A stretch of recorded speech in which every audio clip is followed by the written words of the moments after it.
बिस्मिल्लाहिर्रहमानिर्रहीम बिस्मिल्लाहिर्रहमानिर्रहीम रब्बे ज़िदनी इल्मा। अज असी MCQs ਦਾ ਪਾਰਟ 5 ਕਰਨ ਲੱਗੇ ਆ, ਜਿਹਦੇ ਵਿੱਚ ਅਸੀਂ ਮਜ਼ੀਦ 5 MCQs ਡਿਸਕਸ ਕਰਾਂਗੇ ਤੇ ਜਿਹੜੇ ਪਿਛਲੇ ਜਿਹੜੇ ਨੇ ਲੈਕਚਰ ਨਹੀਂ ਦੇਖੇ ਉਹ ਉਹਨਾਂ ਦੇ ਲਿੰਕ ਜਿਹੜੇ ਡਿਸਕ੍ਰਿਪਸ਼ਨ ਦੇ ਵਿੱਚ ਦੇ ਦਿੱਤੇ ਜਾਣਗੇ ਤੇ ਉਹ ਇਸ ਉਹਨਾਂ ਨੂੰ ਦੇਖ ਕੇ ਜਿਹੜੇ ਨੇ ਪਿਛਲੇ ਲਾਜ਼ਮੀ ਜਿਹੜੇ ਨੇ MCQs ਕਰੋ, ਕਿਉਂਕਿ ਐਗਜ਼ਾਮ ਪੁਆਇੰਟ ਆਫ ਵਿਊ ਨਾਲ ਇੰਪੋਰਟੈਂਟ ਨੇ। 20 ਨੰਬਰ ਤੇ MCQs ਆने ਨੇ ਨए पैटर्न ਦੇ ਮੁਤਾਬਕ जिस तरह प्रीवियस पेपर होए ने। चलो जी आप स्टार्ट कर दे। पहला जी उन्हें क्या जी which text is read as comment. ये कमेंट किस तरह लिखी दा वा कि अगर कोई असी देखनी हो कि सानू पता होना चाहिए कि पहचाननी होनी चाहिए है कि असी यह चीज़ लिखी है। जिस तरह असी मैटलैब दे विच परसेंटेज का साइन फीसद का साइन यूज़ करके असी अगर कमेंट लिख लीदा सी कि मैं यह चीज़ लिखी है ताकि याद हानी रहे। ये किस तरीके नाल लिखी दी है।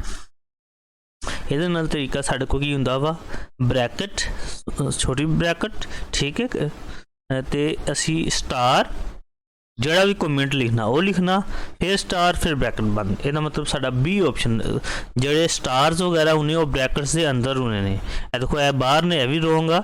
ਇੱਥੇ ਬ੍ਰੈਕਟ ਹੀ ਇਸਤੇਮਾਲ ਨਹੀਂ ਕੀਤੀ, ਇਹ ਵੀ ਰੋਂਗ ਆ। ਇਹਦੇ ਵਿੱਚ ਬ੍ਰੈਕਟ ਇਸਤੇਮਾਲ ਕੀਤੀ, ਇੱਥੇ ਸਟਾਰ ਇਸਤੇਮਾਲ ਨਹੀਂ ਕੀਤੇ। ਇਹਦਾ ਮਤਲਬ B ਆਪਸ਼ਨ ਜਿਹੜਾ ਸਾਡਾ ਇਹਦੇ ਵਿੱਚ ਸਹੀ ਆ।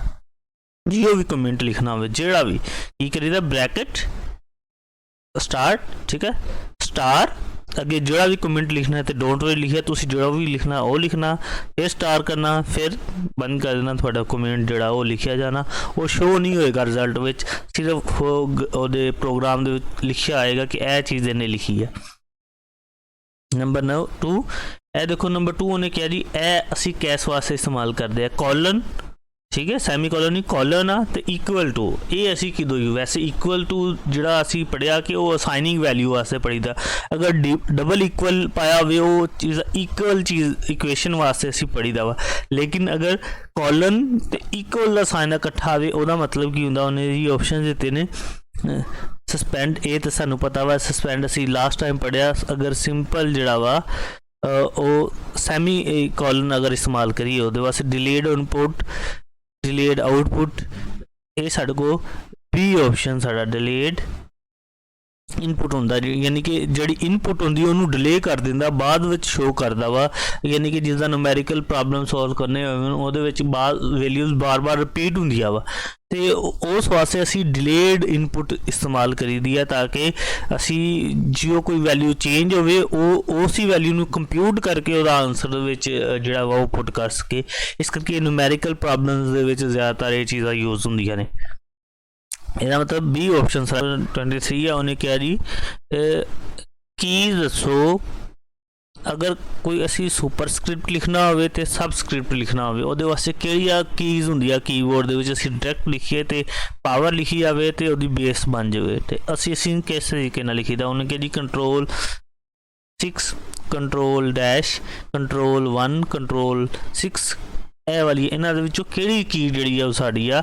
ਅਸੀਂ ਦੇਖੋ मैथमेटिका ते जाते हैं वो वालों देख के फिर इसका आंसर भी देखते हैं कि है जी। मैं अगर पहलों करन लगा जी कंट्रोल 6 किया, देखो ए लिखा गया, इसका मतलब ए सही है। कंट्रोल डैश लिखिया, देखो एक सुपरस्क्रिप्ट एक सबस्क्रिप्ट बन गया। इसका मतलब साडा ऑप्शन किहड़ा ठीक हो गया, ਇਹਦੇ ਵਿੱਚ साडा ए ऑप्शन जिहड़ा ਇਹਦੇ ਵਿੱਚ ठीक हो गया। नैक्सट ਅਸੀਂ MCQs ਵੱਲ मूव करते हैं।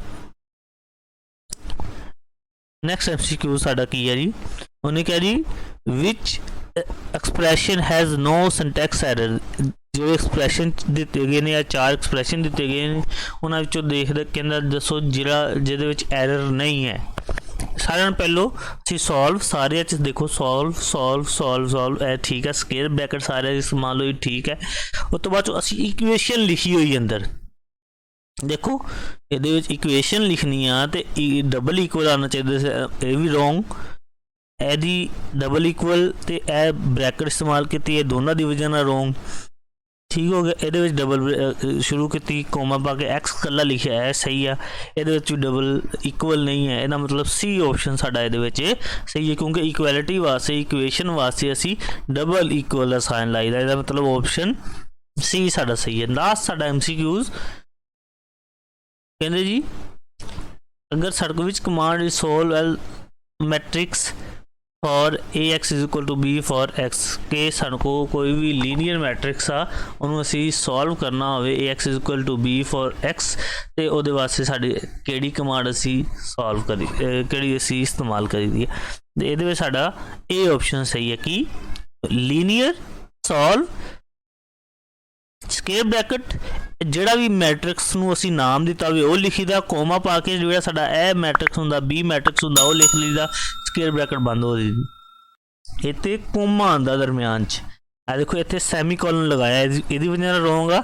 ਇੱਥੇ ਵੀ ਇੱਥੇ ਇਹ ਤੇ ਸਹੀ ਆ, ਲੇਕਿਨ ਇੱਥੇ ਸੋਲਵ ਜਿਹੜਾ ਵਾ ਉਹ S ਛੋਟਾ ਵਾ, ਇਹਦੇ ਵਿੱਚ ਦੇਖੋ AX ਇਹੀ ਸਾਰਾ ਸਿੰਪਲ ਇਹਦੇ ਵਿੱਚ ਮੈਟ੍ਰਿਕਸ ਲਿਖਣਾ ਵਾ, ਅਸੀਂ ਵੇਰੀਏਬਲ ਇਨਵੋਲਵ ਨਹੀਂ ਕਰਨਾ, ਤੇ ਇਸ ਤਰੀਕੇ ਨਾਲ ਸਾਡੇ ਕੋਲ ਇਹਦਾ ਸੋਲੂਸ਼ਨ ਆ ਜਾਣਾ। ਨੈਕਸਟ ਇਨਸ਼ਾਅੱਲਾ ਜਿਹੜਾ ਅਸੀਂ ਮਜ਼ੀਦ ਜਿਹੜੇ ਨੇ 6 MCQs ਡਿਸਕਸ ਕਰਾਂਗੇ, ਸਾਡੇ 10 ਤਕਰੀਬਨ ਪਾਰਟ ਦੇ ਵਿੱਚ ਸਾਡੇ ਸਾਰੇ MCQs ਜਿਹੜੇ ਨੇ ਉਹ ਕਵਰ ਹੋ ਜਾਣੇ ਨੇ। ਓਕੇ ਜੀ, ਆਪਣੇ ਦੋਸਤਾਂ ਨਾਲ ਸ਼ੇਅਰ ਕਰੋ। ਅੱਲਾ ਹਾਫਿਜ਼।